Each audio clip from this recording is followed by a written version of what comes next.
everybody? It is Larry the GM and my buddy, the guy I love to call Clint the Scout, because that's what he is, my eyes and I guess sometimes my ears related to some of the things we see. Like if I'm like, okay, Clint, here's the numbers. What do you see? That is like an opening question for like multiple conversations that Clint and I have. What do you Mhm. see here, Clint? Mhm. And he tells me what he sees from a scouting type perspective. If you ever want a treat, if you want a baseball, you want to get an immersive baseball experience, you go to a San Antonio Missions game with Clint and I when they're playing the Corpus Christi Hooks, and you will fall in love with baseball, or you'll like never want to hear about baseball again, because we will spend the next 2.5 to 3 hours breaking down and talking about every single Hooks player that comes Yep. up. Oh yeah. So, all right. So today we're going to cover three articles that are on the website. Welcome to folks that are joining in. Let me get the. Oh, hang on. No, I did it. No, I did it. Oh, okay. All right, hang on. Chat. There we go. There we go. Chat overlay. Oops, I'm trying reloading the page. I don't like that. All right. Well, we'll see. I will see your chat in the chat overlay. Hopefully, Clint, why don't you? No, you're not on the YouTube side. Somebody on the YouTube channel. Yeah, there you go. What's up, Larry? Okay, I see that there, but I do not see it in the chat overlay. Let me turn it off. Let me turn it on. Brandon, give me one more chat, and we'll just see if we can get something there on that. If not, I'm gonna leave it off, and I will just have to. I will address your chats as we go. All right. So what we're going to do, we're going to cover a few things today, a few articles. We're going to do the two-part series about the pitching, the Astros pitching. What's wrong, or what could be wrong, what's imminent to be wrong, and what they can do about it. And then we're also going to talk about. Okay, so the chat's not going to show up. So I will just have to tell you. And I think Clint, can you see the chat in your on your screen too? Yes, All I right. can. So Clint can hold me accountable that whatever you guys say in chat that we address. So and then what we're also going to do is we're going to talk about trade rumors, and we're going to specifically talk about the trade rumor of Dylan Cease and Luis Robert to the Astros, and some things we can learn about from that rumor. So, guys, thank you for joining, and thanks for the folks that are jumping in. If you guys have questions along the way, don't be dismayed if I don't get to them right away. It's probably because I will talk about whatever you're asking before we're done. But what I'm going to do is we're going to talk about the dual pitching problem articles. I'm going to put I'm going to cut that and put that in as a video into those articles, and then we're going to cover the rumors article, rumor video, and then we'll put that into the Dylan Cease and Luis Robert article. So let's talk about pitching for the Astros.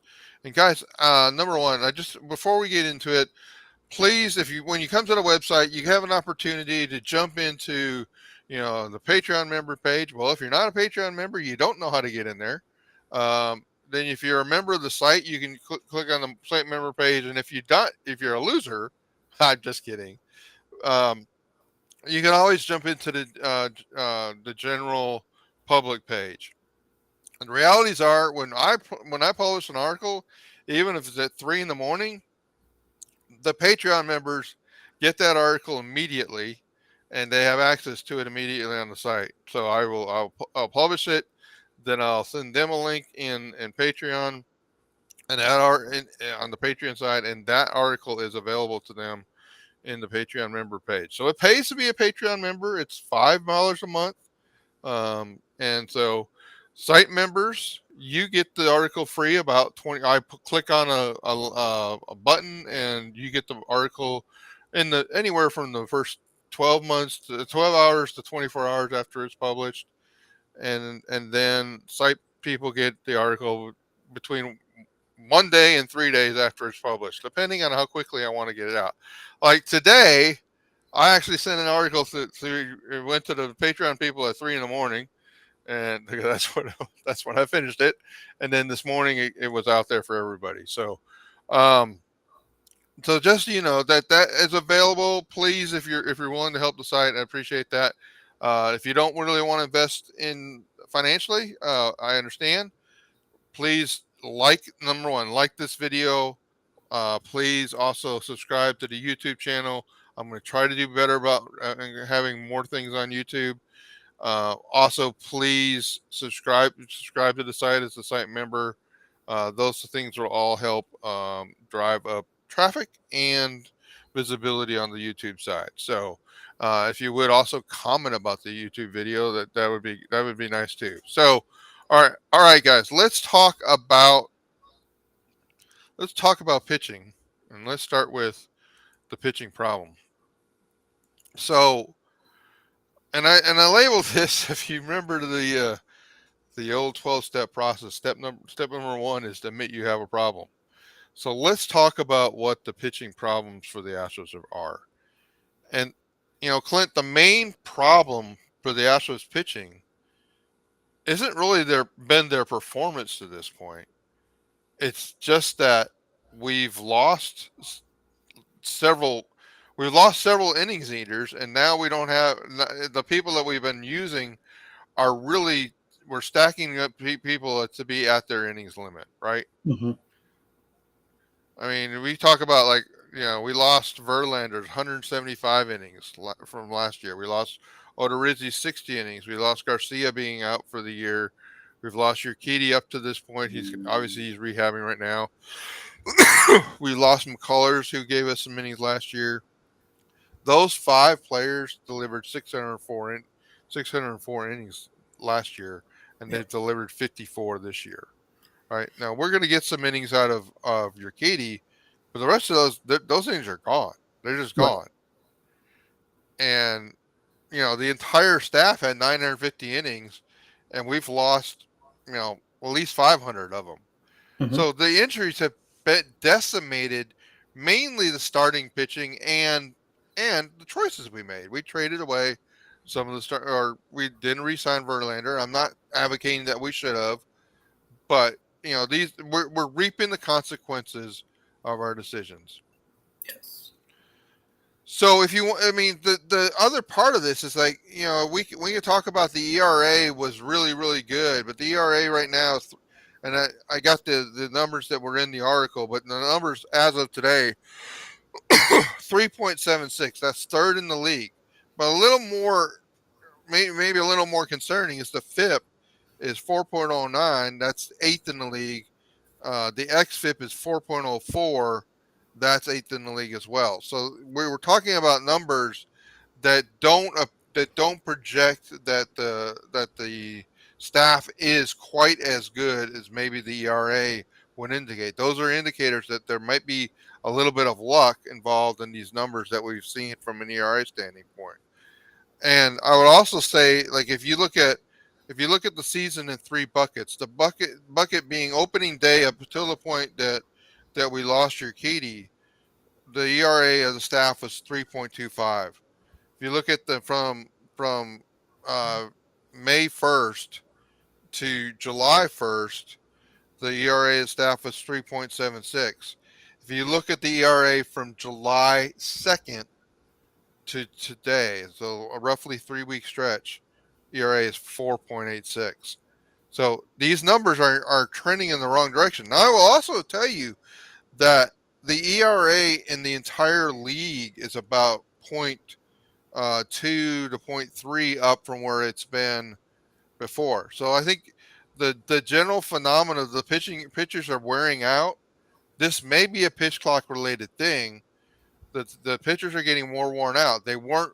I think that they've talked about this offseason, pitchers are going to take a much more build much more cardio into their programs for offseason training because they realize now they're running sprint races through games, and they need to have that capability. So I thought that was interesting. But the Astros are that's it's injuries, but it's also but they're just getting worn down. Yep. So in the article, we talk about the starting pitchers are wiped out or soon will be, and you see these boxes in black, right? This is if you kept the pace that the pitchers have had in their innings through um, in the major leagues and for pitchers like France and Belak that have had significant time in the minors and Blanco, you see where these innings project for the season, and then you see like where they are relative to their maximum innings. So you're looking at Hunter Brown delivering 162 innings this year. He's on a pace of that. The most he's pitched in the season before is 126. Is that really going to happen? I don't think so. I think Hunter Brown's going to go down. I think Hunter Brown is going to be put on the shelf or relaxed, told to take a break for 3 to 4 weeks, and that's just what they're going to do. So that he's available for the postseason. JP France, similarly, 155 innings when he's at a career max of 114. I don't think he's going to be allowed to pitch 155 innings. Same with Brandon Belak. Belak is a little bit. You can maybe make the argument they're going to go in and go 146 innings with Brandon Belak, building up about 15-20% over the previous year. I'll tell you that Brown and France are not going to. They're not. They're just not going to do that with those two guys. And so that gives you an understanding of one of the major issues for the Astros is some of the pitchers they've been counting on for innings they cannot count on in the second half of this year. Yep. And, you know, one can argue that maybe some of Hunter Brown's challenges lately have been because it's the accumulation of innings. Would you agree with that, Clint? You know what? I would say so. I think this is kind of what we alluded to before the season even started of the vastness of riches the Astros had in 2022 compared to now. And then I don't know if your innings count even takes into account all the postseason innings that they saw. Right. No. Yeah. So you're considering Verlander pitching 200 plus innings last year for this team, and then you're talking about a team that's come off of the longest postseason run, obviously winning the World Series, and then turning right back around and getting ready to do it again. And then the physical toll that it takes when you pitch on the mound, every 5 days, and then on top of that, the shortened pitch clock. It's kind of it was a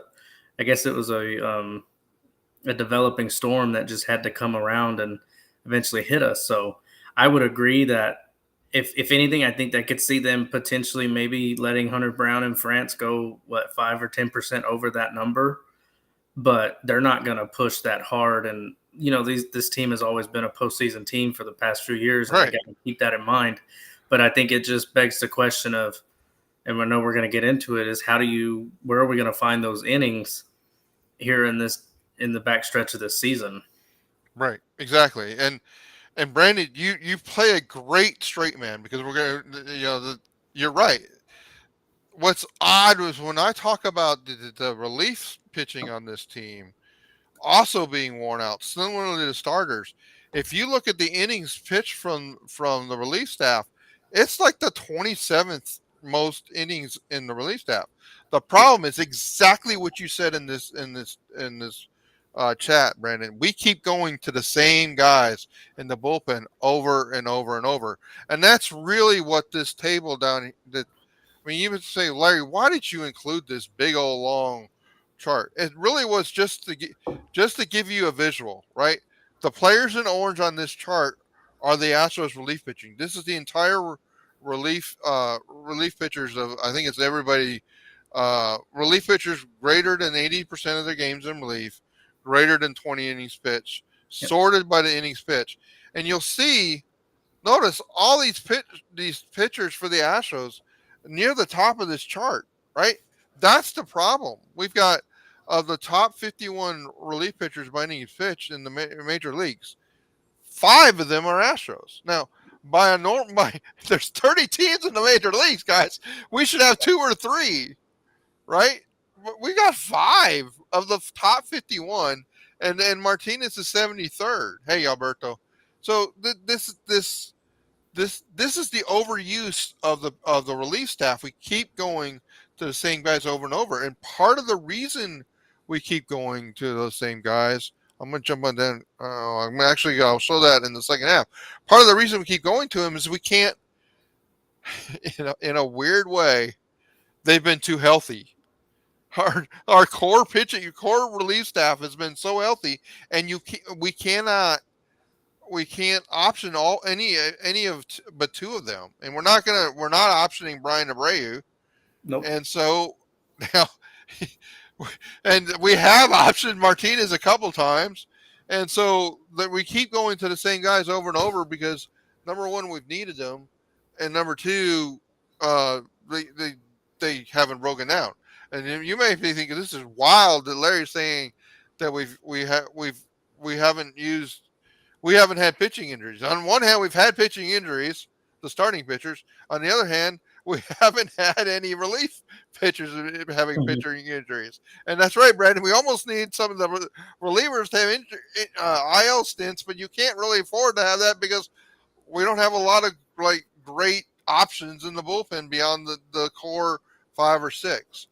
So Yep. what I will say when you do all that analysis, you put it all together, we really need a relief pitcher that can give us 2 or 3 innings at a time. And Martinez is not really that good at doing that.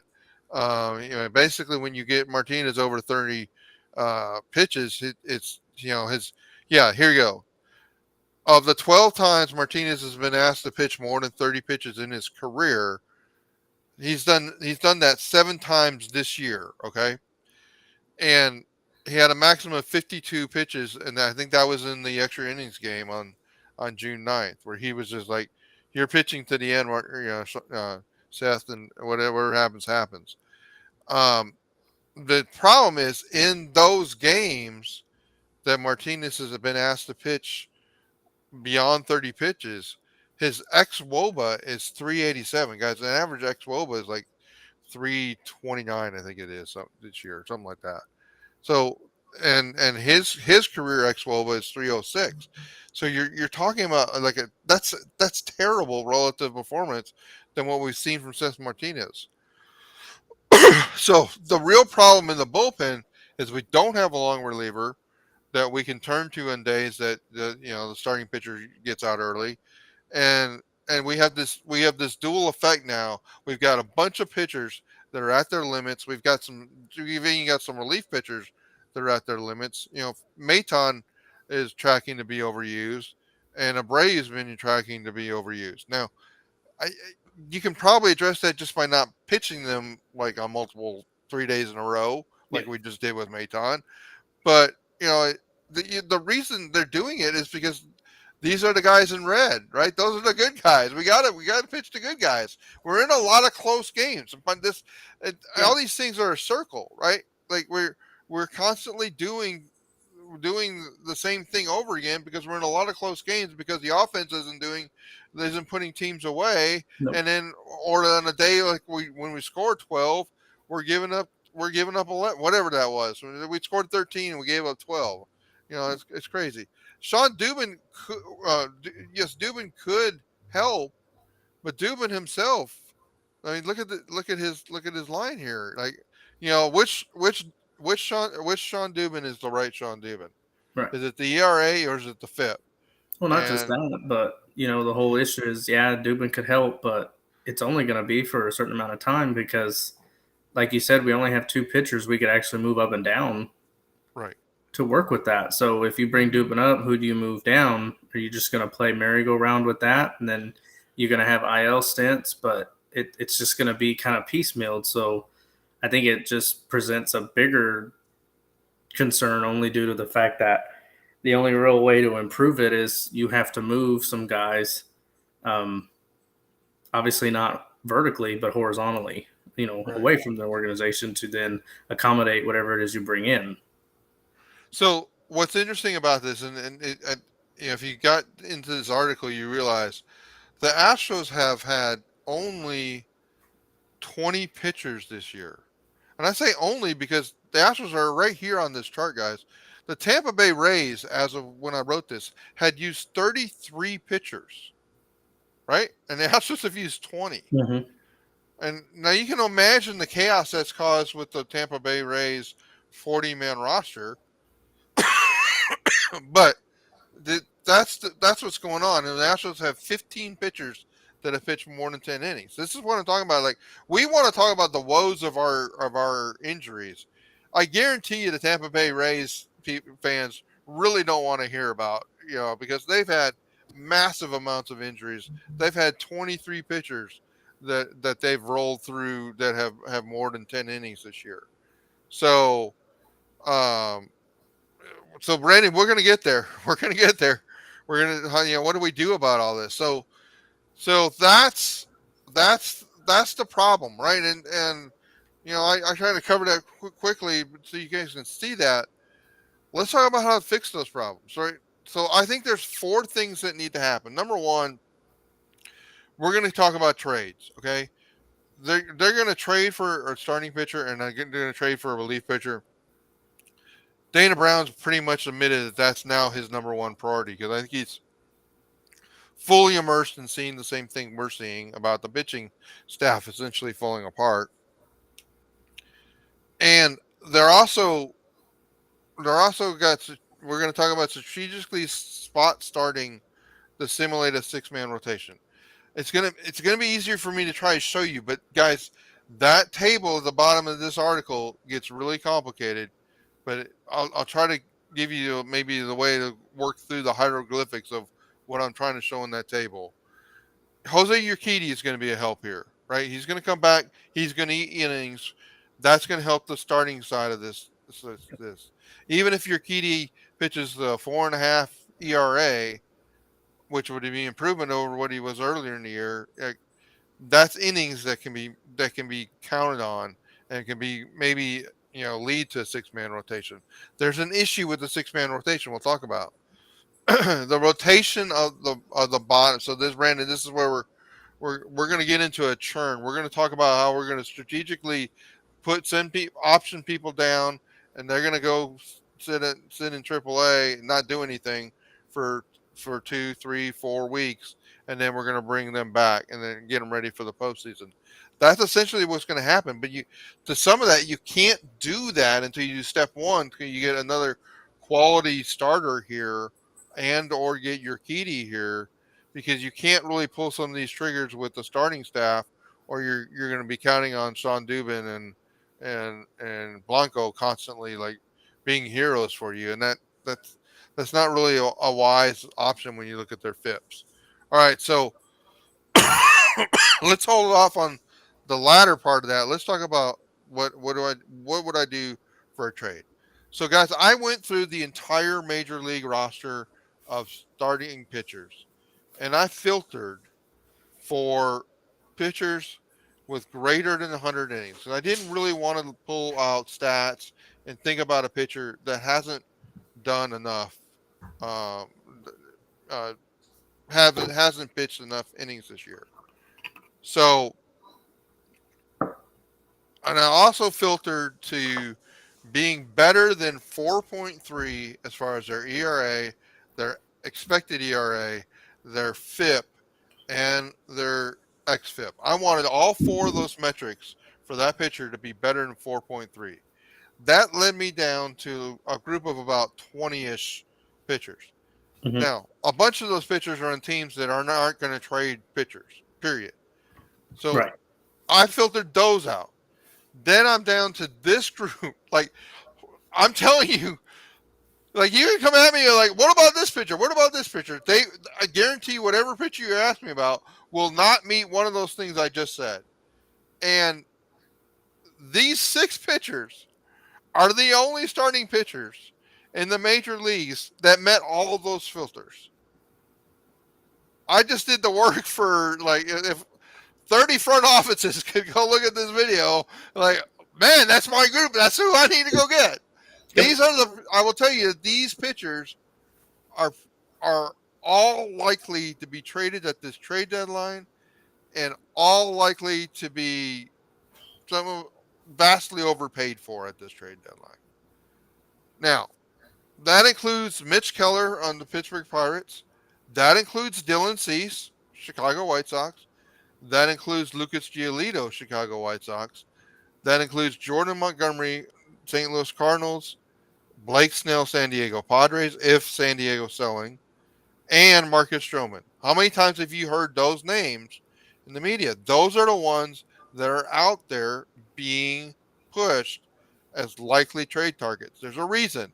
They all are pitching well and have, they don't have like 20 innings of pitching. They just came up from being injured.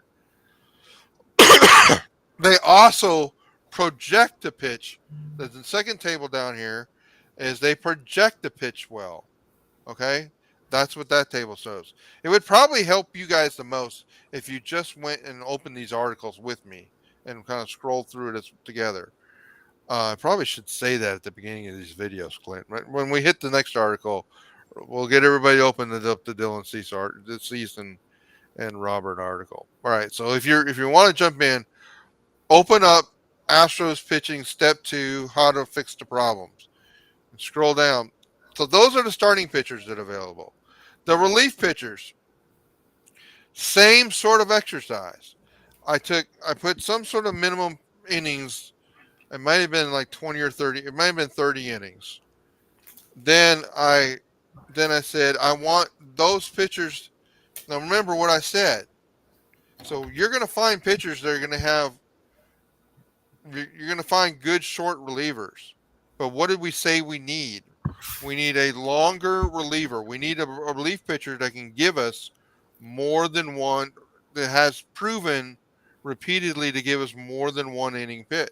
That he's comfortable pitching 2-3 innings if needed. So I said they have to be a better than give me at least an inning and a third or something. Any 1.2 innings, I think, is where I set the minimum cap for innings per game. So in other words, they've gone over innings most of the year. Then they had to have an ERA, an xERA, a FIP, and an xFIP less than 4.5. I had to go for 4.5 because, quite frankly, guys, there wasn't very many people. There was like 2 people in the population at the 4.2 level or the 4 level, right? So those 6, again, there was more than that, but they were on teams that aren't going to trade them. These 6 are from teams that might trade, and I included the Yankees in this. Right? I don't know if the Yankees are going to give up Ian Hamilton, but if the Yankees keep losing, they may be in a position of trading. So that's Jake Bird from Colorado, who we just saw as an opener. Chris Stratton from St. Louis, Ian Hamilton, New York, Tyler Holton, Nick Martinez from San Diego, and again, I'm not sure San Diego's retrading, and Tristan Beck from the San Francisco Giants. And again, that's not 100% sure that the Giants are going to be trading. That's how bad. I mean, guys, there's not a lot of. I mean, one of the things you should listen to me now, hear me later. There's not a lot of options for this. So if Dana Brown doesn't execute any of this, it's because there really wasn't a great option for it. Right, Brandon. I mean, and I'm not talking about the short relievers of the Yankee bullpen. I'm specifically saying Ian Hamilton, who has that profile, would be good. Now you can see the trade value, and I also said the price, because basically I doubled the price of most of these guys and said that was going to be the price of these relievers. For some of these the high cost pitchers, I said high cost starting pitchers, I said that their trade price would be about 50% more than what they show here. Okay, so because I don't think you're not going to get 102 trade value for Dylan Cease. Okay, is everybody with me? That's where we are as far as. I mean, this really isn't intended to be a trade article, right? Trades is just like one thing we got to do to the pitching staff to really help, but it's the most important thing because it enables some of the other things. So when it comes down to it, and I also include in here, and you can get there are multiple articles that describe who the Astros are going to be willing to trade. Okay, there's there's there's this article which talks about the untouchables and the tradables to trade categories. Last night I went in and I updated the values that you see the values from 718. Okay, these are updated values from the Trade Values website. And you can see it in the different categories. Read through the different categories, and at the bottom of this page, I know they're slowly loading, but I've got them sorted by the categories. There you are, and I got them sorted by the name. So if you're trying to find like where does well, that's not coming through very fast, but it's there. There you go. Abreu, you see, it's sorted by the last name, and then I have them sorted by the trade value. Okay.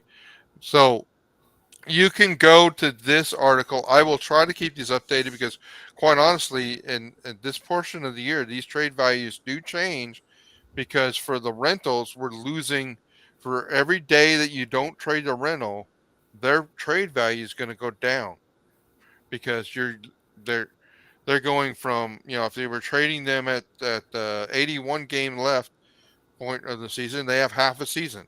If you don't trade them until the very end of July, you're maybe getting a quarter of the season of that player. So you're getting 25% of the full season trade value, right? So that what we're seeing is that with the season, the longer you go, that rental is losing true trade value, and then but then what's also happening is you're paying a premium for the really best players. All right, so these are the point of this. These are the players the Astros would trade, and I separated these by buckets because there's some players I believe are untradeable, untouchable. There's players I say are untradeable. There's players I say I would trade if you blew me away for their price. There's other players that have a high price. There's other players that are available. There's other players that are at a discount. There's other players I call a throw in. So that there's categories that help you through all that. So if you want to understand where I am with trades and what I'm saying is that go to this article where we talk about the untouchables and the tradables and understand the trade categories and their true trade value. The other fundamental question I see out there on Twitter and YouTube, and on Facebook, people don't understand what trade value is. So, and Clint, let's kind of bounce this back and forth with each other. So, Clint, one of the things that people don't get about trade value is they think it's just about like how good a player is what their trade value should be. What's the fallacy of that? Well, the fallacy is, for me, is it's not necessarily how good a player is, it's how much it costs for that player and how much control I have over how much it costs for that player.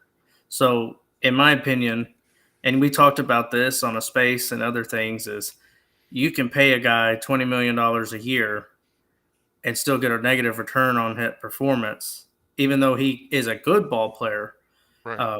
Dollar for dollar, and in correlation with that, he can still project a negative return value on that investment just due to the fact of how much you're having to pay, especially in relation to what other people are paying other players at that position and everything else in between.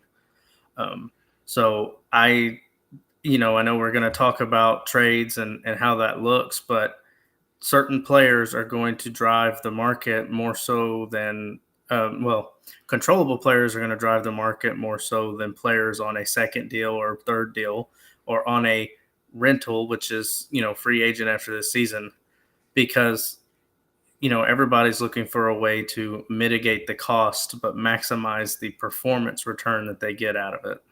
Right. So without going into, you did a great job with that, Clint. Thank you. So without going into every step of the way, read this trade values article if you don't understand like what Larry and Clint just are going to say about trades. But here's the realities. Two players that are equally in performance if one is making $20 million a year and one is making $1 million a year, the $1 million a year player is way more valuable than a $20 million a year player, right? And likewise, if you've got three players, one is 24 and has 5 more years before he can become a free agent. One is 3 years before they become a free agent, and one is a free agent after this year. The young one that has 5 more years of control is it's literally more than 5 times more valuable than the player that's going to go on a free agent contract at the end of this year, right? That is that is why a player that is young and under major control has a trade value that most of us don't understand. I mean, a player like Gilbert has this huge trade value because he projects to do really well, be a really good player, and he's literally got 6 to 7 years of control still left, right? And that's the whole thing about trade value. All right, I don't really, I did want to get into that because I do want people to understand. So this table is essentially a subset of what I just showed. These are the players I think the Astros would most want to trade.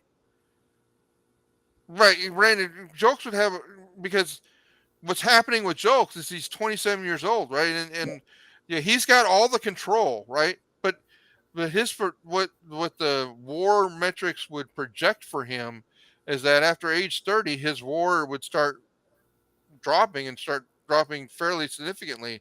So he won't be expected to be much in the last few years of that cycle. So Jokes actually is a fairly good 4.3 trade value. That's not bad for a rookie that just you know Pena's had a slump right in his sophomore season, Mm-hmm. right? Jokes is an okay player, and so this is my table of players I suspect the Astros will be most available that have some value. Okay, so you can I mean, if you want to take a shortcut and just say who would like Larry's, I can go to this trade values.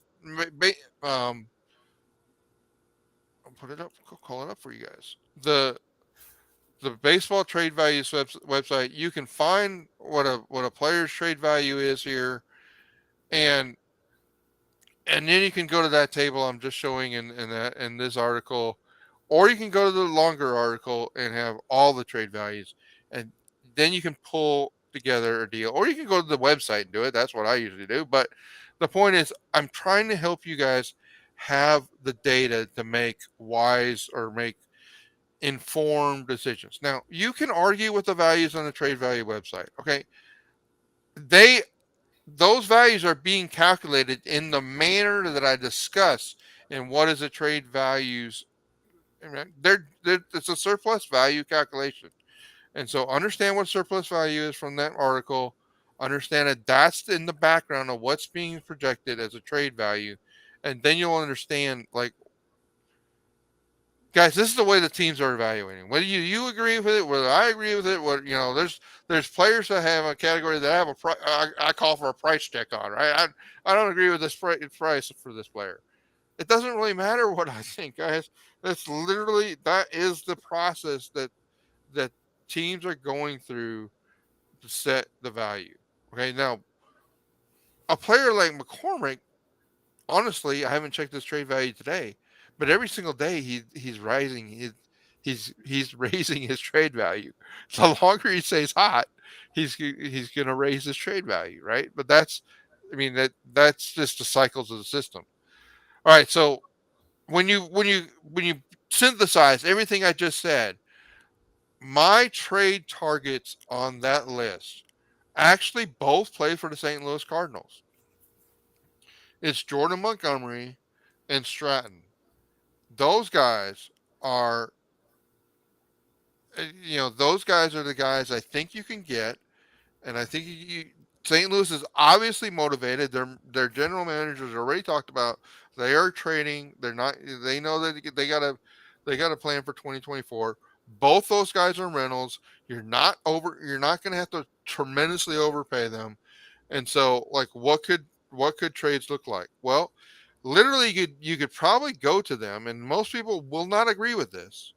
but you could probably go to them and say, we will give you Jake Myers, and like give them a list of some of the throw-ins that I have on, and you can pick 2 of these throw-ins, and that trade will happen because Jake Myers to them, who had Jake Myers with like 4.5 years of control still left, is more valuable than the 2 months of Jordan Montgomery and Stratton.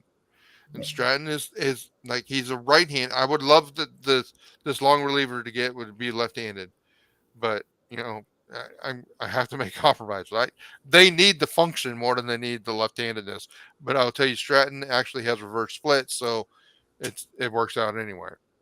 Another trade you could make for Montgomery and Stratton is Kennedy Corona, Corey Julks, Salazar, and Andrew Taylor.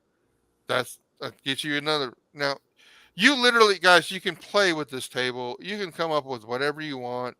And like, what about this, Larry? Well, if you come up with between 11 and 15, I'm going to tell you that's a good deal. Like, we're getting 10.8, we're getting 9.8. If you come up with between 11 and 15, you probably have got a deal that works for both sides. And the interesting thing about the Cardinals is, especially with how heavily they're paying Arenado and having Goldschmidt and stuff like that, is they should be more motivated to be getting controllable assets at this point. Right. So that they can roll them out there. And I think even to Brandon's point, they would be looking for pitching prospects because if I'm not mistaken, I think Fleury and a few other guys are not going to be available for them much longer. So that might just be a mixed bag of things that, Right.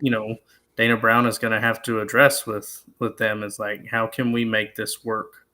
Because in my opinion, that you got to keep the window open, especially with the group of guys that you have on the field that can take the field for you. Right, Brandon, that's a good point, and something I really struggled with when I went through this table.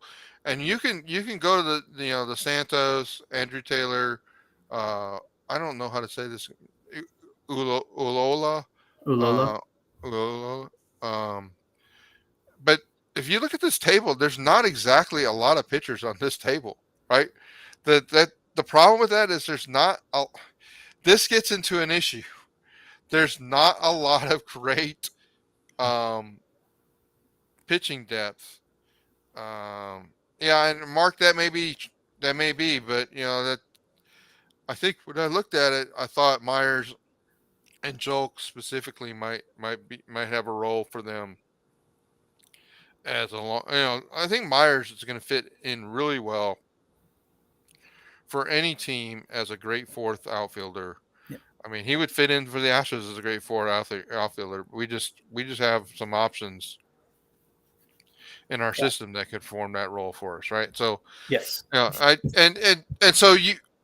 I'm not saying that those deals are the only deals that can happen. Literally, you can go to this table, and as long as you come up with 10 to 15 on this from this column, you can make it happen. Problem is getting to 10 to 15. You can't give them 7 2s.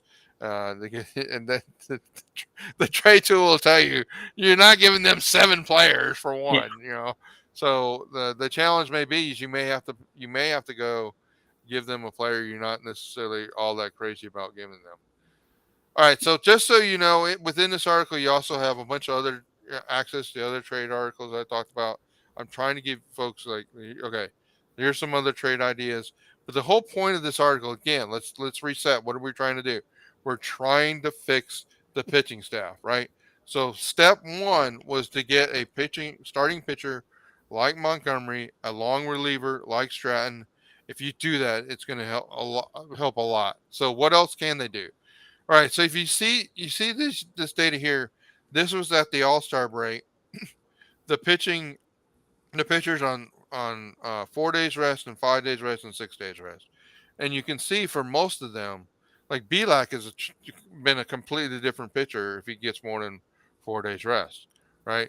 Uh, uh, Brown Brown's better on 6 days rest. Um, France France is like, okay, he's only got one start on 4 days, so who knows what he really is, but he's really good on 5 days rest, and we keep seeing France, like, give him 5 days, dude's doing really well. Javier the Astros really need to pay attention to this stat. Javier, 3.00 ERA. These are career numbers, not just this year. 4.28 when he's only 4 days of rest, right? Stop running Javier out there every only on 4 days rest. Urquidy again is better on 5 days rest and longer. Valdez, Valdez, Valdez just wants to be used. So, like, if you can have a hybrid system, like let Valdez pitch every 5 days, that's fine, and have the other guys work around him. That's kind of the way I built into the table at the very end of this. I pitched, if it was like, okay, Javier, go pitch again, go pitch again. Yeah. The worry I had when I was actually writing that table was Javier had just gotten injured, so I was like, I'm not, I'm not too sure what's going on there. So that's a little bit of worry. Here's one of the problems we talked about in part one is you can't option most of the guys in the bullpen. Yep. And so what do we do? So, we're going to use those spot starts to roll in. Jose Urquidy coming back. We talk about that. What I would say that really what we're focusing toward is the back of this rotation has a, think of it in buckets. Okay.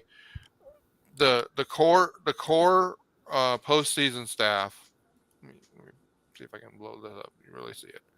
The core postseason staff: Fromber, Christian, Hunter, and the starting pitcher we get. Okay. Then the core bullpen: Ryan Presley, Phil Maton, Brian Abreu, Hector Neris, Ryan Stanek. Notice who I didn't say there. Another part of the bullpen that's probably, as of today, would not be on the postseason roster: Montero. Then the hybrid crew. Think of these guys as the guys, like 3 of 4 of these guys are always on the staff, and 1 or 2 of them is always in the minor leagues from this point forward. Right? JP France, Jose Urquidy, Brandon Bielak, Ronald Blanco, Steph Martinez. I'll say this: once Urquidy comes in, if Urquidy is not just terrible, Urquidy's pitching the rest of the year. The swing staff. These are literally the arms that we call up to give us relief. Now, the guy in this group right now is Joel Kuhnel. Now, I don't know if he's still there, but I expect Sean Duman is going to be called in fairly soon. And then the fire crew. These are guys we haven't even seen yet, but this is like the last line of defense, right? We hope we don't see any of the blue bucket the rest of the season. That's a way to think about the staff, right? So this is, guys, all I can say is if you're looking at this article, if you can do it on a desktop, blow it up like this. This is literally the rest of the season, day by day, and Larry's like, who starts? Who's there? And guys, this will not be right. Okay.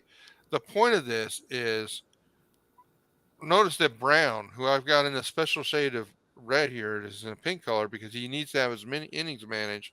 I'm saying that Brown goes down to AAA as soon as that traded pitcher gets here. All right. And he's down for the month of August and comes back in early September. And then he gets ready for the postseason. That needs to happen. Go back to the first article. That needs to happen so that we can get the innings down to where he needs to be to protect, because we want him to be available for the postseason, right?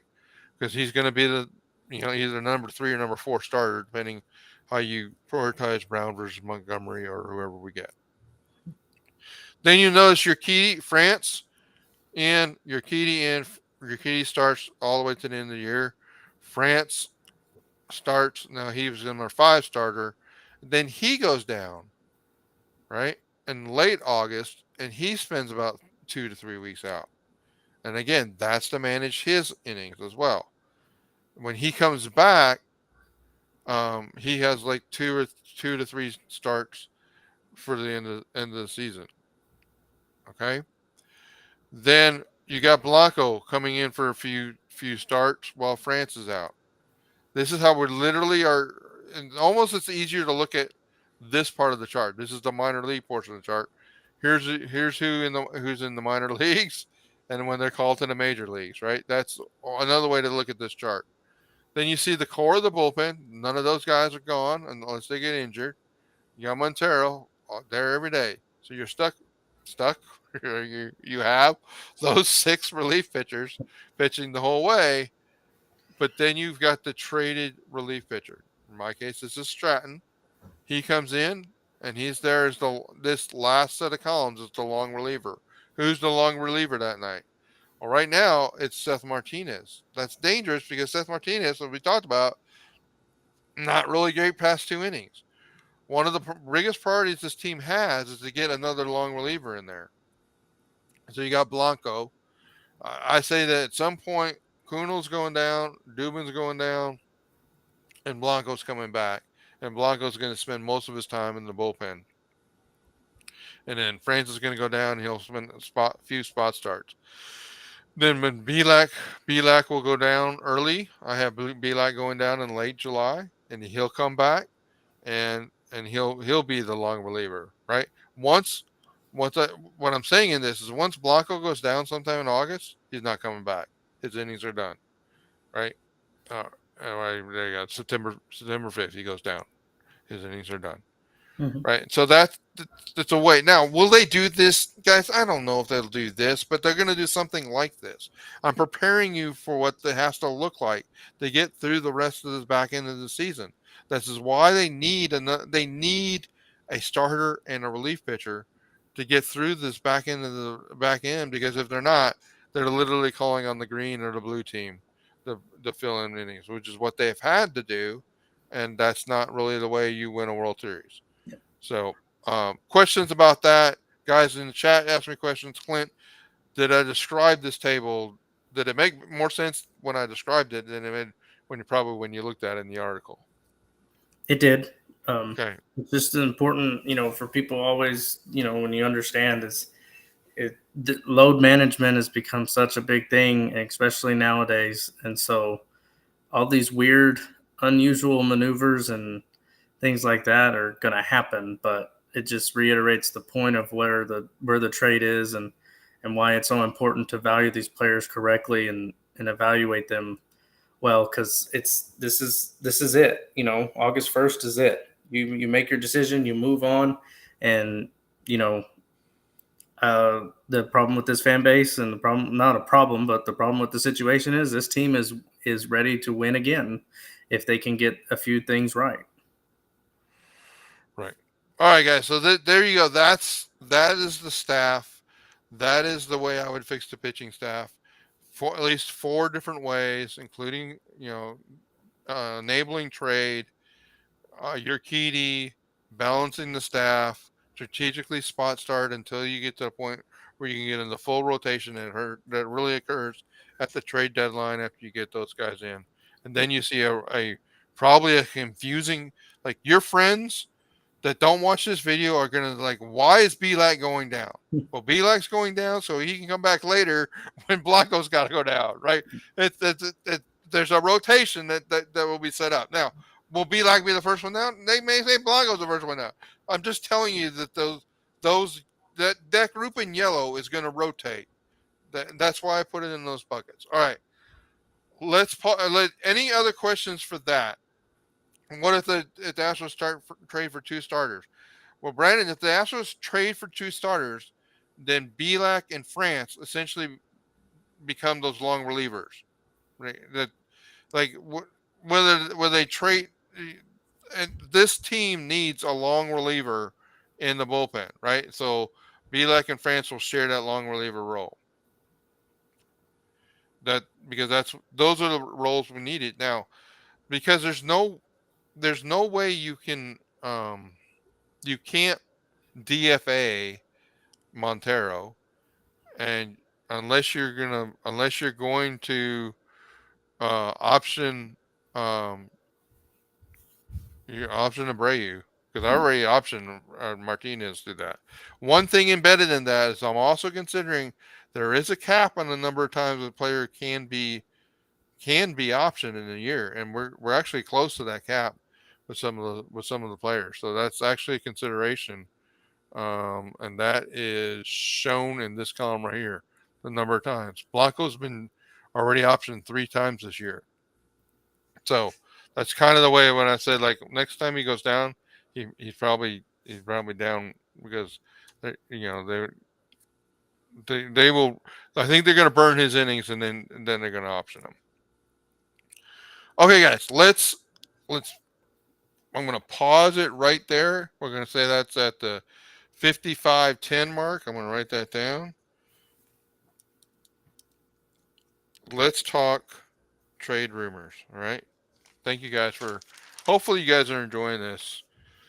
This is stuff that I've been wanting to talk about. And like, okay, I'm too busy writing, too busy getting frustrated with the rumor mills. Let's talk about the Dylan Cease and Luis Robert of it all. All right, so you guys that have read my articles, you know that one of my very first trades that I put out there, the wild Astro trade ideas, was Luis Robert. Right? I'm the one that, if anybody started the rumor, it's me. But I also explained to the fan base how expensive that was going to be. At the time, it was going to be, Jeremy Pena and Jazz McCormick and a couple others in the deal.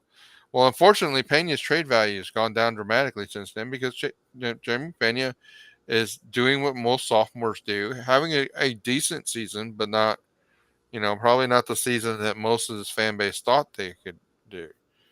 So, yes, Liz, you can option up to 5 times. So that trade, also you just saw as when we talked earlier that Dylan Cease is in the group of starting pitchers that I would consider for a trade. The problem is he's very, very expensive. 51 trade value. Now, Luis Robert, who was like a 99 before, is 109. So we've got a combined trade value of those guys at 161. I think that the White Sox are actually looking more for that. I don't really think it makes much sense for the White Sox to trade both these two guys together because there's not a lot of teams that have 200 points of trade value that they really want to trade away. Okay, it's hard enough for us Astros fans to even get our hands around what I'll talk about, a trade for Robert at the end of this, but a trade for Cease and Robert, it gets wild. So, guys, I have tried to be very honest with this fan base for multiple years. Clint holds me accountable for this. You're like, Larry, that's a dumb trade. Like when we publish something on when I put something on the website, I don't. I know I get sometimes my article titles may be clickbaity in nature. Like I'm trying to get you to click on the article to read it, but I think I deliver with the content in those articles. I do not want you to think like, well, that was a complete waste of time reading that because like you basically led me to read this article, and then you told me like there's no way that this is ever going to happen. It just totally wasted your time, right? So when I'm going to say something else, sports media, sports radio is a dying breed in this country. And that's mainly because there's so many, and I don't put out a podcast, so I'm not including myself in this group. But there are daily podcasts that if you are a true sports fan, that you can get all the sports content you really want. Now, holding myself accountable, I should be in that group of people you come to on a daily basis or at least semi-weekly basis to get content. And my commitment to you is I'm working toward that. But when a radio station, one of the top sports radio stations, goes out and puts out a complete rumor. They're amplifying a rumor from a guy that's already misled this fan base for years. I got a little frustrated last night, so I put this article together. Like I said, when I put a trade out there, I'm also showing you their trade values based on that trade value website, which is based on a surplus value model, which is the way teams evaluate these things. Now, whether or not their values are 100% right, they're in the ballpark. And what I try to help people understand is, like, a lot of my trades, none of you are all that excited about a Montgomery and Stratton deal from St. Louis Cardinals. You may not even know who they are, but I'm telling you, that's in the ballpark of where I think this team should go in the investment of their prospect capital or their surplus veteran surplus young player value to make a trade. Now, Dana Brown may not agree with me on that. He may go for the home run. You know, like, part of the reason Click got fired is because the owner wanted him to be more aggressive. And so, maybe they'll cook up. Like, all I'll just say is the aggressiveness of the owner didn't really work out in the postseason, in the offseason. So I hope they don't do something as stupid as the deals that they made in the offseason. Okay. I would rather see incremental, like, let's hold the core of this roster together and add to it and trade from the margins and continue to fix things as we go. But they may blow me away, and they may have already made a Dylan Cease and Luis Robert trade in the last hour that we've been talking. But if they did, I worry about what they will have paid. So my commitment to you guys has been, I don't try to clickbait you with articles about trades that I don't think are going to happen. And I get annoyed with the fact that radio stations would repeat this sorts of thing because they're just fake. I mean, Clint, can we talk about, like, what our history of trades that we've put on our website? I mean, last year, I know, right off the bat, you did say that they were going to get Trey Mancini, and that happened. And then we did go and get a left-handed reliever and Will Smith. That did happen.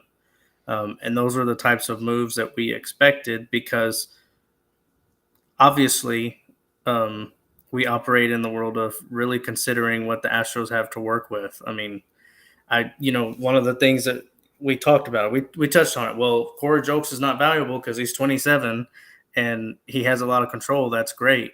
That's happening with a lot of the Astros prospects. That's not just him. He's the example, but there's a lot of guys that are going to continue to get older and not be able to breach and make it into the major league roster. And then you tackle that together with, we reap the rewards of success and wins, but we also fall victim to that by what happens in the draft and what we're able to do and what trades we do and did not make that we thought were going to be successful. And so now we're in this situation where you have a roster that is capable of winning the World Series, but you also know that unless you preserve it, you're going to put it in a no-win situation. That's why we talk about pitching. It's like, I often have the concept when I hear about Luis Robert and Dylan Cease, it's like, we're getting Luis Robert in the grand scheme does what exactly for this roster in terms of what you have to give up to do it? Well, it does a lot less than it did, 6 weeks ago when I wrote about it, right? Because when I wrote about it, we didn't have Chas McCormick on the absolute Babe Ruthian run he's been on. That and then when you really look at what the pitching staff is facing, can this pitching staff get better and be good enough to supplement when the offense is not on? And then how good can the offense be when Yordan gets back? and then when Altuve's back, and kind of layering in where the weaknesses really are, because I feel like sometimes we get lost in the shuffle of, you know, we're the best team in baseball. We need to make a splash. That's not necessarily the case, and I think this trade deadline is going to prove that there's not a lot out there for a lot of teams to go get, because there's going to be some teams that are not going to be willing to sell based on the fact that they still have a shot. I don't see the Padres selling at this point. I think that they still believe that they can fight and potentially win that division, or at least get into the wild card. And if they get in, obviously they're not gonna benefit from how well Blake Snell is pitching if they send him off somewhere. Right. Exactly. And so that's the toughest thing about it. And I always laugh because, a name like Jordan Montgomery, people don't like it. It's not splashy, but this roster doesn't need splash. I mean, we have great players. What we need are the guys that preserve those great players and allow them to shine. Well, you know what's really good about Jordan Montgomery? Yeah. Is he's left-handed. Yeah. So at the end, in the postseason, he becomes your long reliever. He could potentially be your long reliever, right? You just build in more options. I mean, that was the beautiful thing about the pitching staff in 2022. The abundance of options, the ability to go to so many different people in so many different situations. But it's like we said, we are rolling out Presley and Abreu and our best arms night after night. The expectation that they're going to be at 100% in the biggest moments of this team's postseason is going to be really tough. Right. And Brandon, I agree with you. I mean, when I went through, I mean, you can see it in the early articles on this list. Like, I started with like an open slate that said, who can actually help this offense, right? And the answer to that really comes down to if you accept the fact that Jordan Alvarez is going to be here in the postseason, then and if you think Michael Brantley is going to be here in the postseason, which I'm not too sure about, but even if it's just one, then your only real place to improve this team based on the manager is center field. Yep. And that Luis Robert was like the only big option, only player that could really do that. And the Astros may have reached that same conclusion. If the Luis Robert part of this trade comes true, it's going to be an all-day party. You're going to hear it from me 100 times that day, that I am the one that on whatever day it was that I wrote the original article, Wild Astros Trade Ideas, that said we should get Luis Robert. I will be peacocking and saying that I'm the one that told the Astros to do it. And it just took them a month and a half to do what I told them to. Somewhat similar to what I said about Mancini, although Mancini didn't really turn out, right? Right. And like last year, I said the Astros needed to get a good catcher. And the only reason I didn't point, and I was thinking Contreras, the only reason I didn't point to Vasquez is because I don't think Vasquez became available until the last minute from the ball. Yeah, that was really it's just Boston. You wouldn't think in that situation they do that.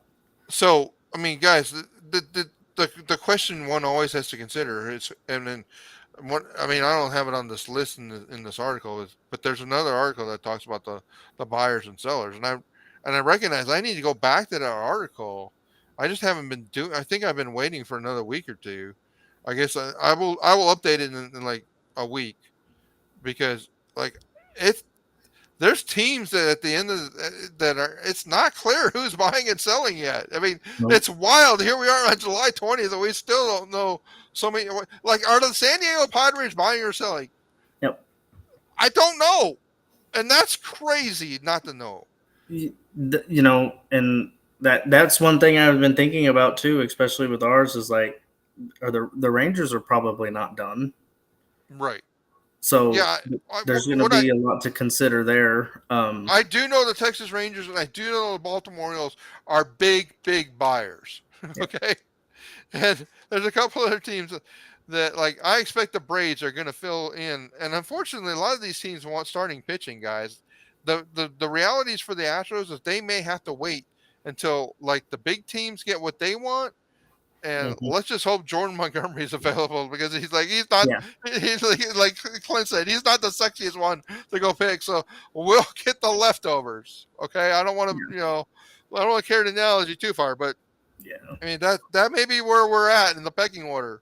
Like Yeah. To me, Larry, it just speaks to the year that this team has had and the expectations and the standard of winning that has come with it. And now we're faced with we're in a dogfight right. and the expectations and everybody's outlook is, well, we need stars to improve this team. I said, well, we do have stars.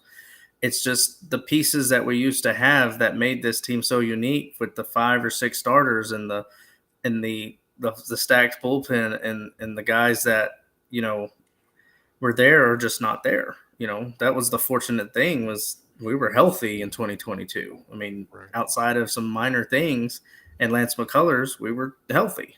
And he was coming back at about this point. So, Yeah. all right, guys, I don't claim sources. So I don't know if the Astros are really, really making this trade.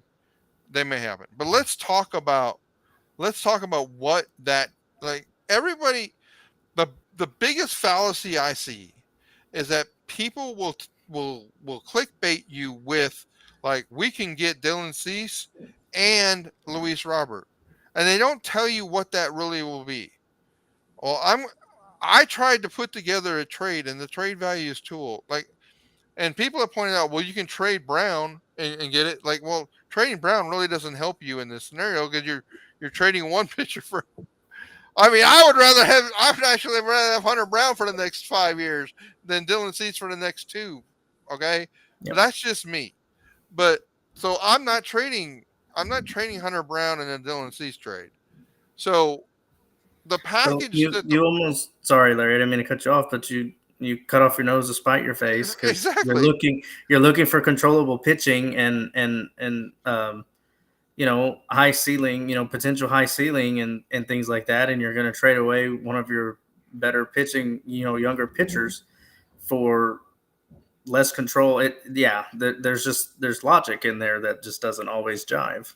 So if we're going to get an all-star level center fielder and an all-star level starting pitcher, what can we afford to give up? Well, with the Astro system, we can actually afford. I mean, you guys are going to hate me when I say this, but you could give up Kyle Tucker. Okay, you could give up Jeremy Pena because you have Dubon that could play shortstop. You could give up McCormick. Now you're putting Myers in one of the outfield spots, or you're putting Jolks in the other outfield spot.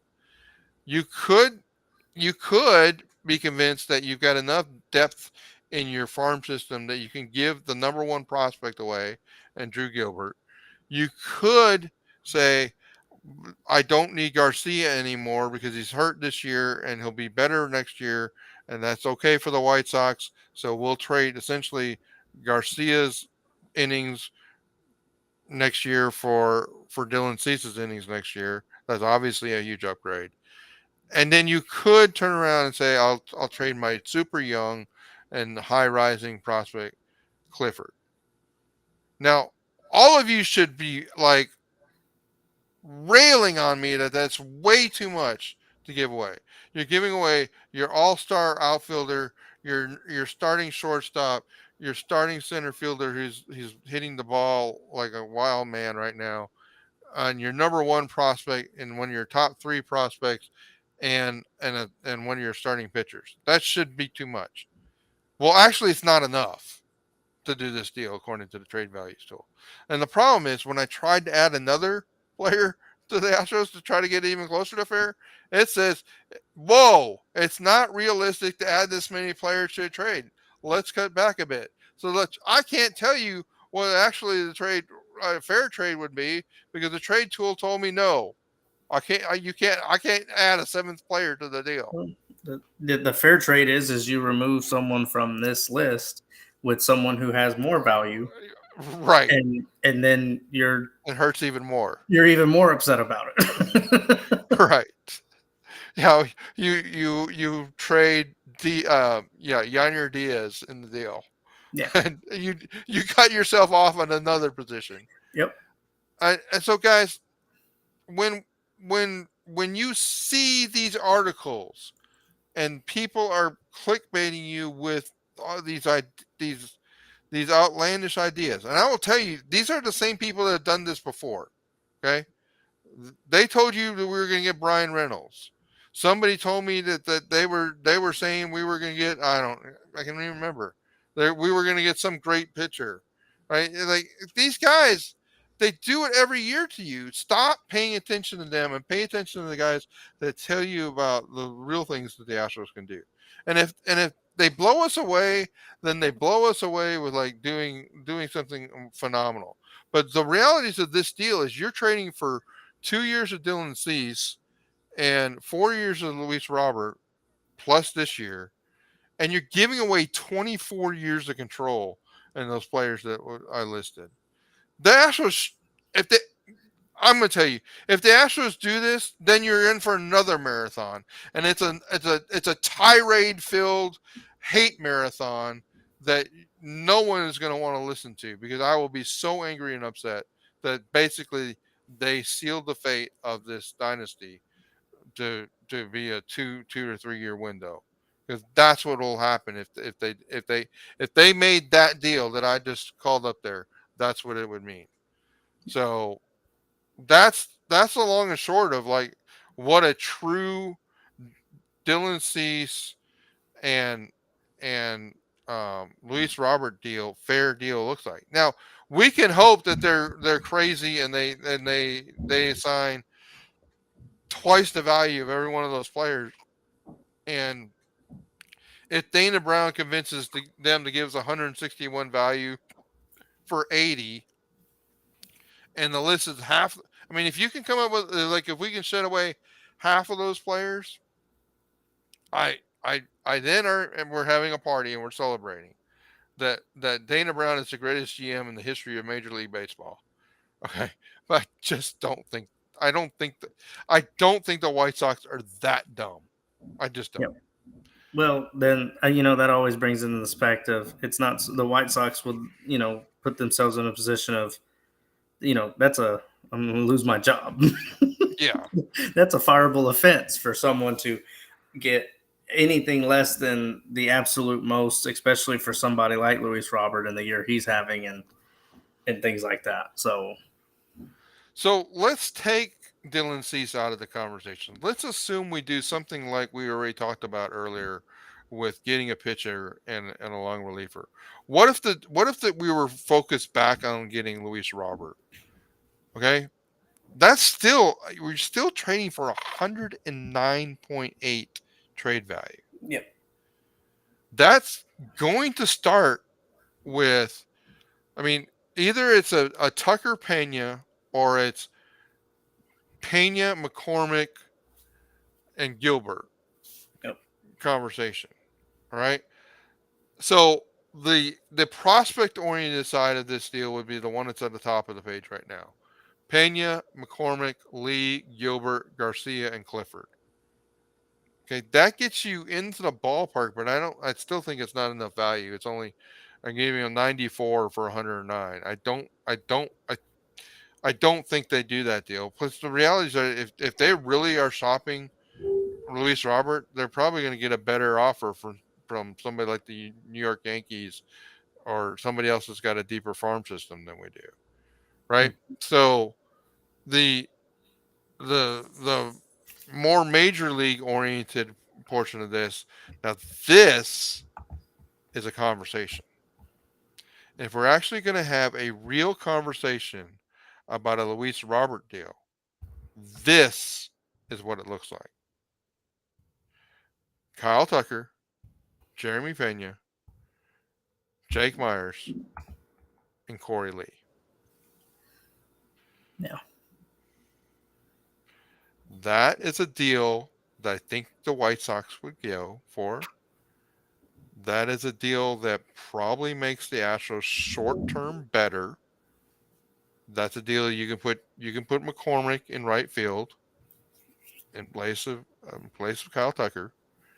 You can put Dubon in place of Pena. You're not using Lee anyway. You would And still have you put Luis Robert in center field for Myers. yeah, you still have some room to work if you wanted to go get a Jordan Montgomery or someone of that pitching stature. I just, Larry, I don't want to. I don't know how many times I've come to you and said, "What are we going to do about Tucker?" and what are we really thinking about?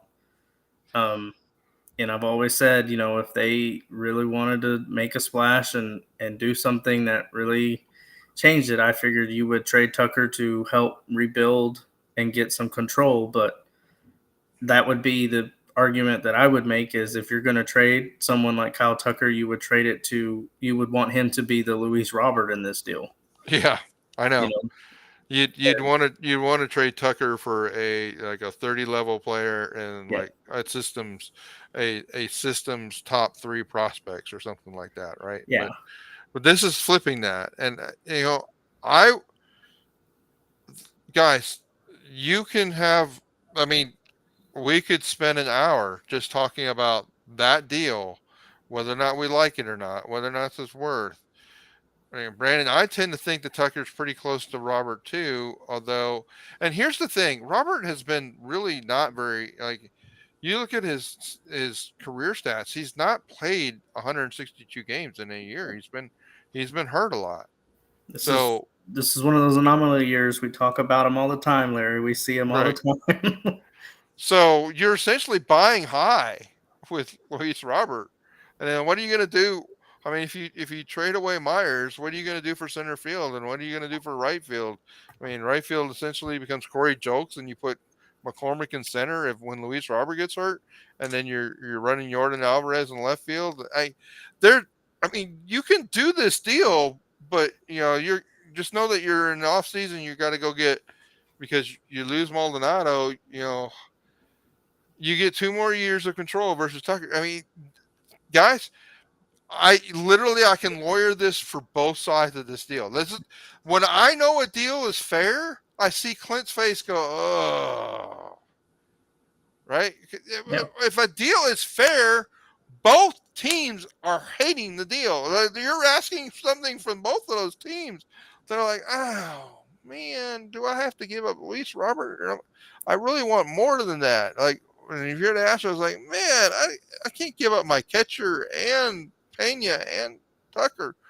Like, that's like you're asking for 3. You're asking for 2.5 starters and a future starter for these. Oh my gosh. Yeah, and Brandon, you can solve this problem in the off season, right? Right. I mean, we could have solved it last off season. we could have. There was a really good option of. Here we go again. Oh no, it's Joey Gallo. The Joey Gallo of the world. I forget about him all the time. We let that low cost, low risk, high reward option just float off into the sunset, and we're seeing it pay dividends for Minnesota right now.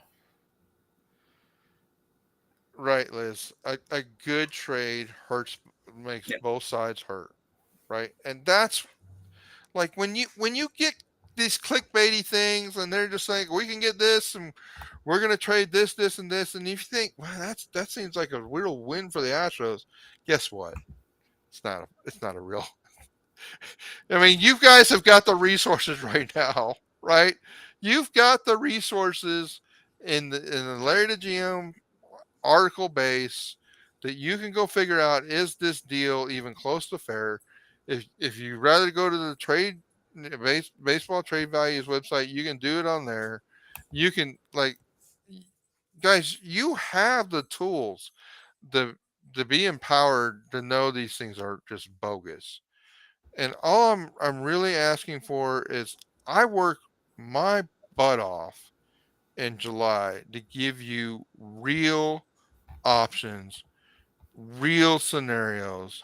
And all I really asking for a return is like the video, subscribe to the channel, subscribe to the website. Um, and even if you really want to make me feel like what I'm doing is valuable, go sign up for Patreon and support the Patreon website, right, Yep. guys? That's really what I asked for. So all right. So there's Larry at night, almost 85 minutes in.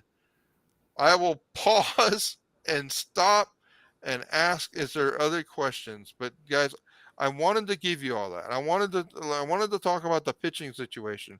We're gonna cut that and we're gonna put the first 55 minutes and whatever it was, 55 minutes 10 seconds into a video, and we'll put that in both of the pitching articles.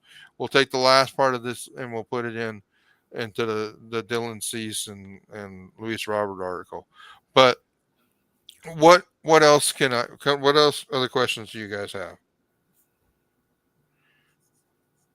Clint, what else is out there do you think we should talk about? Um, I think there's one name that I saw that kind of came up to me, and I think it's an interesting one. Is Michael Lorenzen, Okay. pitcher out of Detroit. He's been having a pretty good run.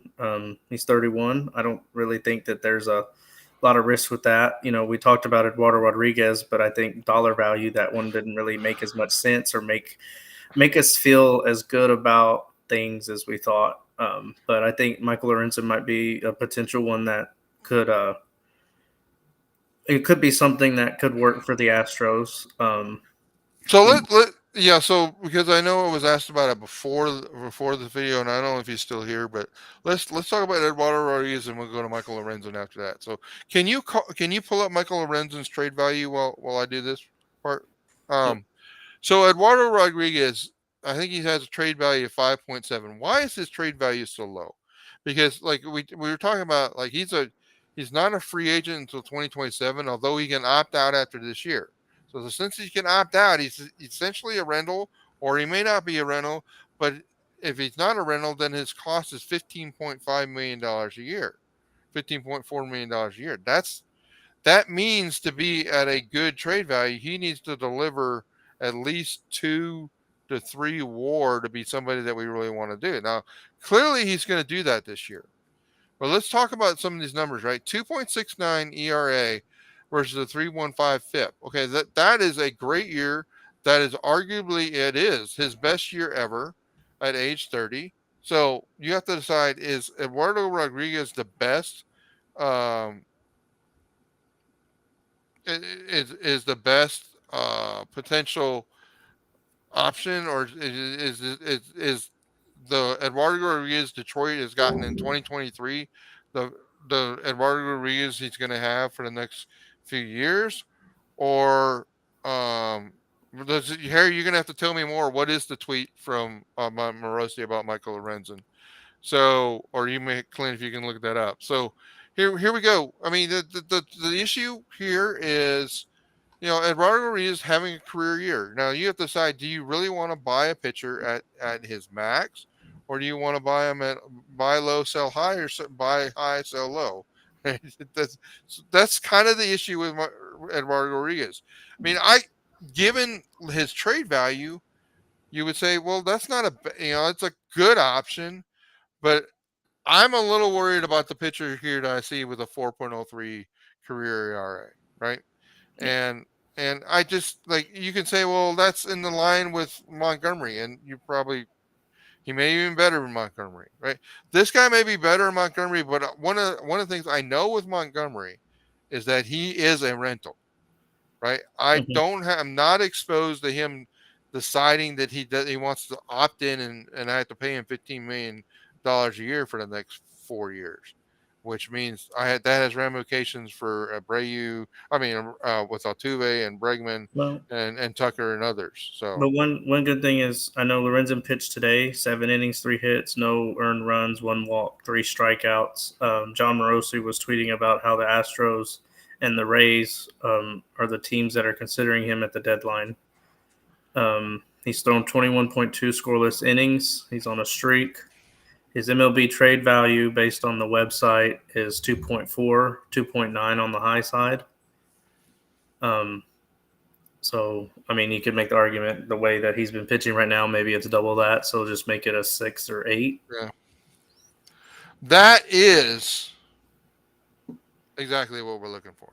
Yep. So the reason Michael Lorenzen did not hit my filters is, remember I said I wanted a pitcher that had more than 100 innings. Mm-hmm. It was just short of that. Yep. And I was looking for pitchers that were below 4.2 in every single one of these categories. So he barely misses that.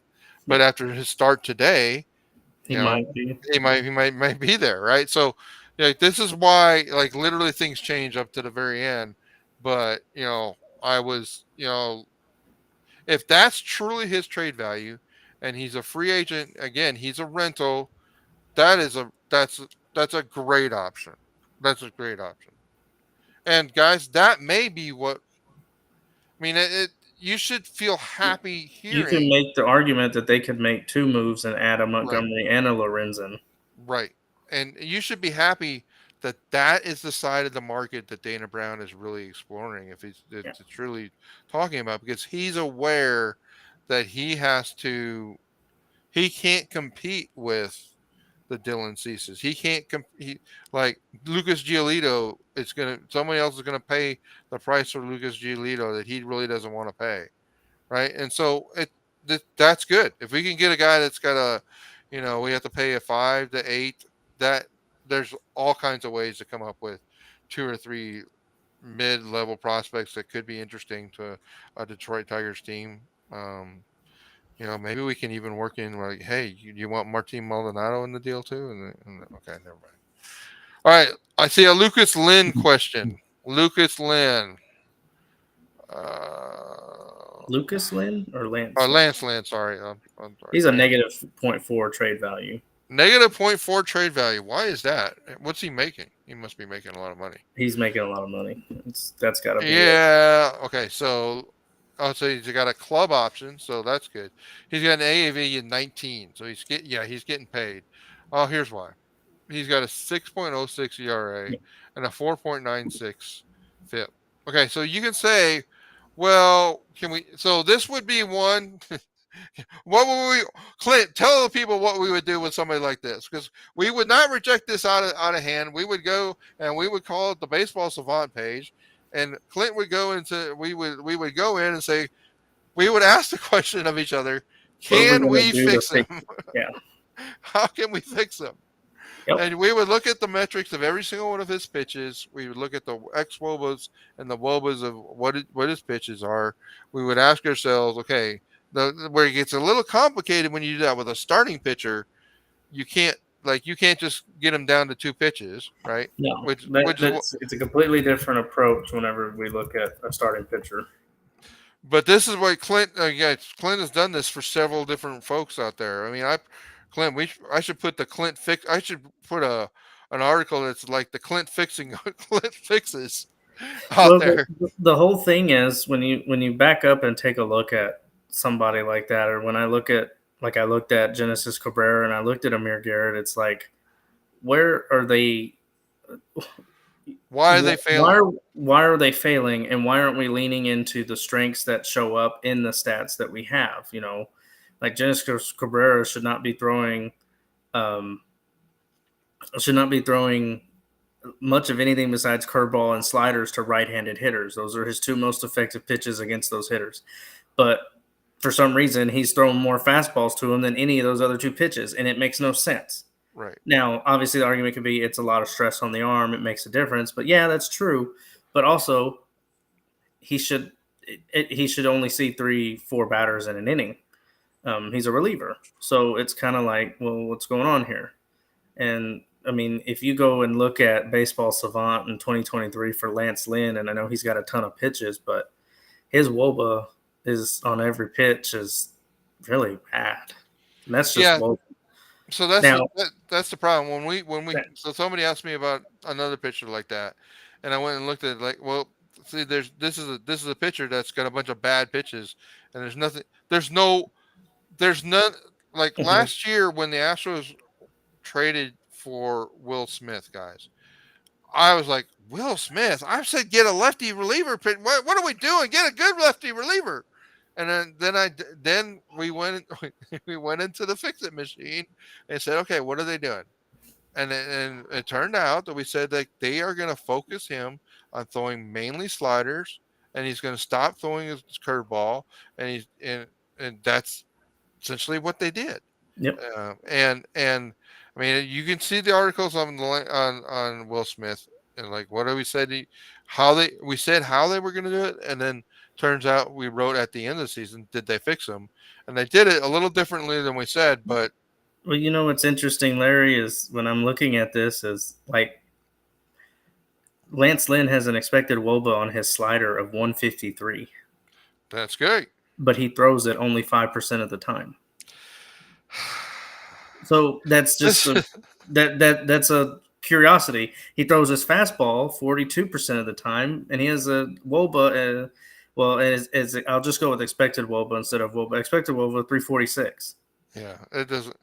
Yeah, I mean, guys, this is the if there's one thing that the Astros do, this like Clint, we should clip this part of the video and we should put it on every one of your fix it articles, right?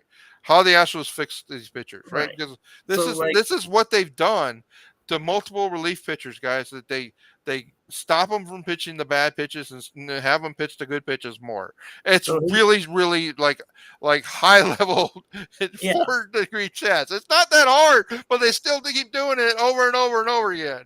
So case in point, when you look at his splits against righties, slider is a 204 expected WOBA. That's The good. changeup is a 056 expected WOBA. That's And good. fastball is a 212 expected WOBA. If we switch that to lefties, It must the be terrible. lefties, the fastball is getting destroyed. I mean, just they are stop- mashing at a 487 expected Stop WOBA, throwing- 562 WOBA. Stop So stop throwing- throwing fastballs and go slider curveball against lefties, and then go fastball, slider, changeup to righties. Yeah, for pitch sequences, you might have to throw something else, but Right. those are the pitches. And I guess this is where we get into it, Larry. And now we're talking the science now, right? It's like, well, yeah, okay. So case in point, you would not throw one of your marginal pitches in a 2-2 count. You're trying to get the strikeout. You might throw it in an 0-2 count when they're a little bit less likely to be either swinging for the fences or something like that. I mean, granted, baseball's changed, but your pitch sequence and your pitch selection can change based on the count and how you mix in those pitches. And I think that's what the Astros do really well because, everybody, you say what you want about Javier, but he only throws 2 really good pitches. Right. But he knows how to throw them, and he knows the timing of it and its location and place and being able to work with it well. And so I don't think that there's an issue. I think the Astros can take any of these French guys and help them. I think they've proven that with what they've done with some of the guys that they have. Yeah. So, guys, in case you're like, what are they talking about? The Baseball Savant. If you go to the Baseball Savant for a picture, you focus on this portion of the data, and then what we're really looking at is this column right here, X WOBA. And what we do is we do right-handed. So this is Lance Lynn versus a righty. Okay. And you see the expected WOBA and normal. I think the average expected WOBA this year is like 329. It's something around that. Yeah.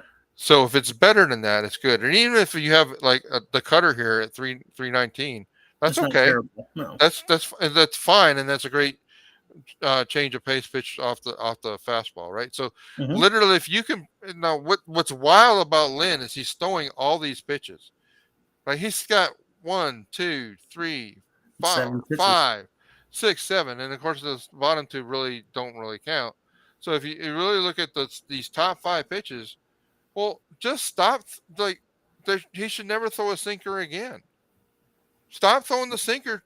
Like this is not rocket science, guys. Yeah. If you want to throw a sinker, throw it in a situation where there cannot be damage done.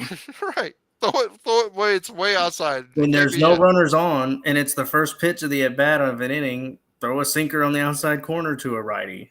But if it's 1 and 2, you got runners on second and third with 2 outs or 1 out.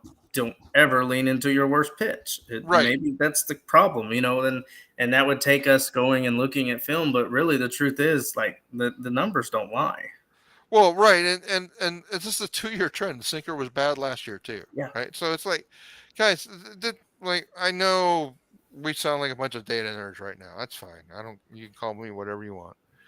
But I mean, this is not rocket science, right? So literally, yeah, there's ways to fix Lance Lynn, and know what I would hope the Astros would do if they go trade for Lance Lynn, that they've gone through this exercise, they've had their pitching coaches figure out like what would it look like if we just stopped having Lance Lynn throw a sinker versus righties. What kind of pitch sequences would we do?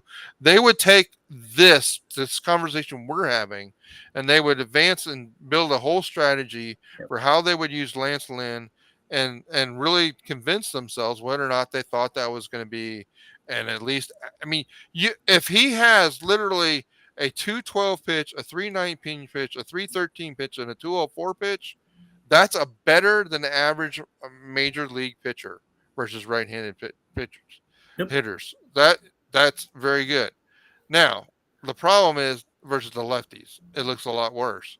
And the 2 pitches that he's actually got good down here are the ones he's never throwing. So you have to worry about the sample size. Yeah. Right. And so you could say that one of the challenges is, like, you could say we're just going to focus on these bottom 4, and we're just going to do away the 4-seam fastball versus lefties. Mm-hmm. And even if you just eliminated the 4-seam fastball, it's probably a not a great pitcher versus lefties, but it's probably not as bad. He's probably getting lit up with the 40% he's throwing. They're just waiting on the fastball, and they're following the other things off. So, guys, Lance Lynn, Harry, it's not a bad. I mean, what was his trade value? -0.4. Yeah, so I mean, you get them to pay part of the salary, Yeah. I mean, guys, this is way more constructive of a trade conversation than literally saying the Astros are going to get Dylan Cease and Luis Robert for scraps of their minor league system. This is way more intelligent. Thank you. All right, we had a question about Dallas Keuchel. All right, so like Dallas Keuchel's had a really rough year, and that I guess he's in the minors right now because he signed a minor league deal with Minnesota. Here's what I'll say about Dallas Keuchel. He's 34, right? Dallas. So, finesse pitchers generally have a more of a challenge when they get into their mid to late 30s. The control is not as controlled. They don't have the speed to blow by people anymore, and it's the transition like a Zach Greinke made is he went from fastball pitcher to off speed pitcher, Mm-hmm. but he had impeccable control and was able to get those pitches where he wanted to do. Yeah, people don't remember the 99-mile-an-hour Zach Greinke that used to exist. Right. And so that's more the natural progression. So, Mark, what are you saying about Friday opt-out? Friday opt-out for who? I think that's related to Keuchel. For Keuchel? So, I mean, at the end of the day, if Dallas Keuchel wants to sign a minor league deal and they put Dallas Keuchel into the fix-it machine and see if they can make something happen. Yeah, so Brandon, you're saying his AAA stats are fantastic. So, I mean, maybe that's what Minnesota's doing with him, right? They're They're essentially doing they're doing so they're fantastic as far as ER, but well, so I have to calibrate the average AAA ERA and FIP is 6. So a 4.34 is actually pretty fantastic in AAA right now. So it's interesting. But see, here's the problem with Dallas Keuchel. He's not going to strike many people out, right? So, and he can't really be walking 4.6 per nine. So it it's not. I mean, here's the thing, guys. If the Astros were doing these things all year long, and this very well may be where they end up on August 2nd. Like August 2nd, like bring us all your where we come the island of the misfit toys in AAA, right? We're, Yeah. we're, we're just trying anything that'll work. Just give us some guys that can throw some innings. Dallas Keuchel can give us innings. We're gonna throw something at it and see if it sticks. See if it sticks, right? That's I don't want to be negative, but that's where we could be. I mean, if we were the 2014 Astros, we'd be trying all these things, right? So, so that's it. Okay, more questions, more great ideas. Because guys, I'll just tell you, those ideas are a hell of a lot better than most of the ideas that you see on Twitter. Yeah, Brandon, trust the pitching lab. I mean, the pitching lab.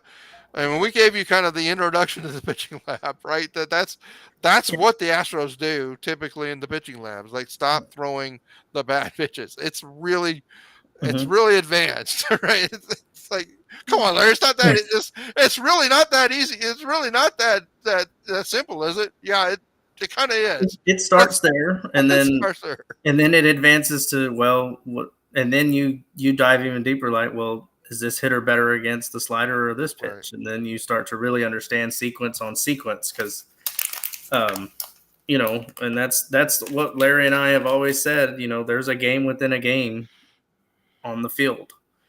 And you really have to think about that secondary game they're playing, from pitch count, innings count, pitch sequences, takes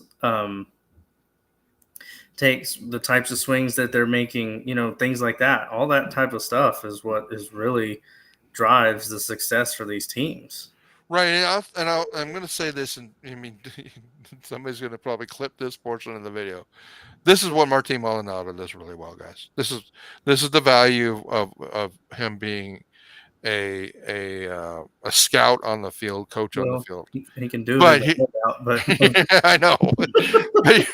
But here's the problem. There's some pitchers, and I worry that Hunter Brown's in this category. I'm pretty convinced right now that Framber Valdez is in this category, and I'm convinced that JV was in this category. That all this stuff sometimes gets in their heads, and it's too much information for them. And you hear a couple of the younger pitchers to say, "I just throw whatever Martin's telling me to throw because I let Martin worry about all that stuff." Yep. And because. And I don't really want my pitchers just to be dependent on Martin Maldonado. I want them to tell them, like, no, I'm feeling really good about my curveball right now, Martin, and have Martin be a cheerleader. Like, all right, let's do it. Even if Martin knows that that's a 400 ex-Woba pitch, right? I really want. I worry that sometimes that Martin knows all this stuff. That's the ebb and flow of the game. Like, you wake up one morning and it's like, I can't throw a curveball to save my life, but the changeup is amazing. And so is the changeup really a 400 ex-Woba pitch, or is it a 300 or 250 ex-Woba pitch on that day because it's exceptional compared to whatever else I have to throw?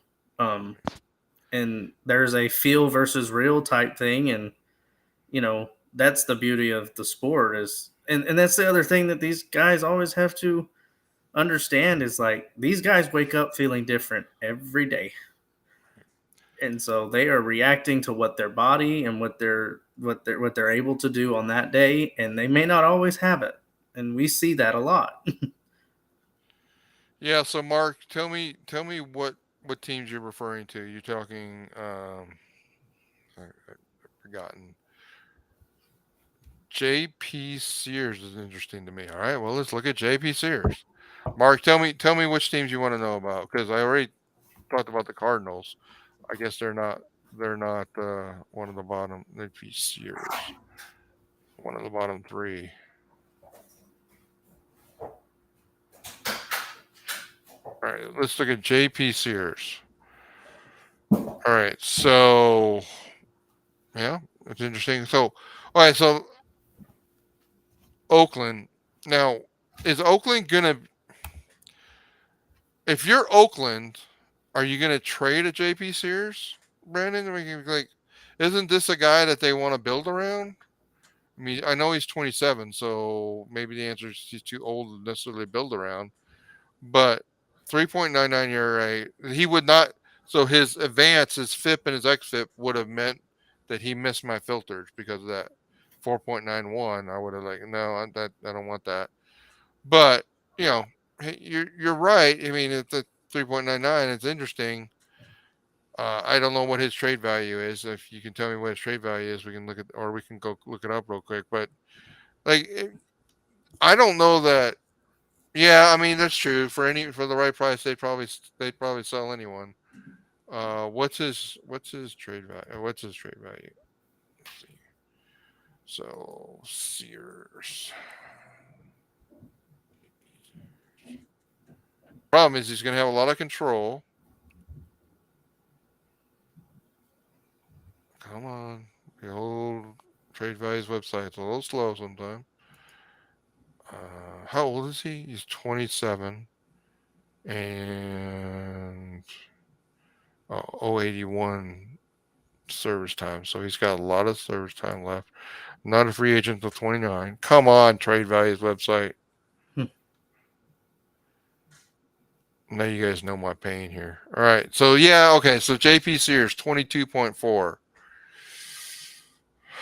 So you're paying for all those controllable years and projections of him going forward.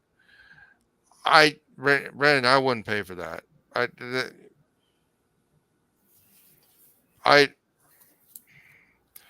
I would rather believe in my development system as the Astros and say that I can get a Eric Getty and a couple others guys here to help this pitching staff next year and the year beyond than depend on a trade for a JP Sears to be, you know, I don't. So guys, I don't think the Astros are trading for a young pitcher that's going to be the next Hunter Brown. I just don't. I think they're going to be trading for Jordan Montgomery that can give them 1 year, and maybe we can convince them to come back for another year at a $10 million, $6 million salary. That's I mean that's where they are. That's where they are in the progression cycle. So that's just my thought. Mark, who do you specifically want to know if I have an interest in? I can go to the roster resource page maybe and figure it out. I think JP is lefty. Astros don't have. Well, yeah, that is a problem. The Astros don't have. He is a lefty. They don't have any. And oddly enough, they didn't really like trade for a lot of lefties either, right? Like, what are we doing? Um, Rockies, Nationals, Athletics. I mean, we talked about the Cardinals. They're not in the bottom three. Royals. We talk about Royals. I, I mean, I started out in the Wild trade articles with some Royals, but I think one of their first basemen got hurt, and honestly, Abreu started hitting, so it made the need for Nick Prado less. And so, what are y'all thinking about Zach Greinke?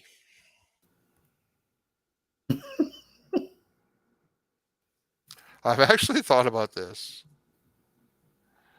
What about Zach Greinke?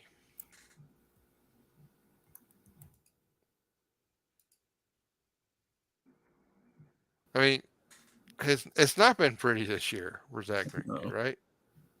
But Clint, can we fix it? Can we fix Zach Greinke? Is he doing something dumb as far as baseball savant says? We can take a look. I mean, these. See the challenge when you have a team like the Royals, just like Harry. I did not exactly say that, but I mean I did ask the question, right? But the thing about the Royals and some of these other teams is you really have to like how good could they be? Yeah, so Jordan Lyles has been somebody that I've seen on Twitter. Let me It's click on him too. it's okay, Larry. I mean, it's not great.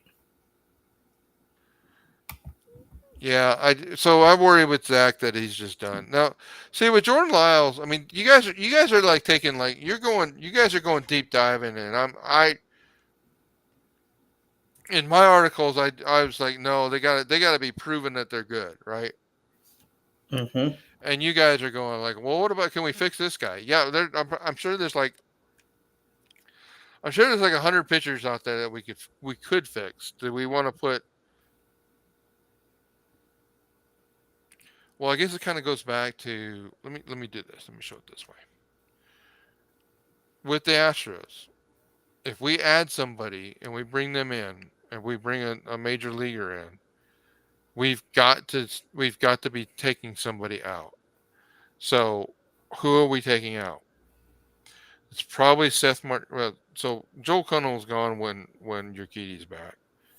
Um, and we do the cycle that I talked about, right? So essentially, you're adding another pitcher to the yellow team, and it to me they have to be unequal to that quality. So I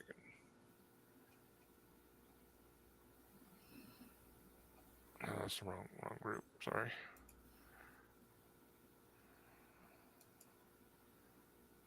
We'll get it from here.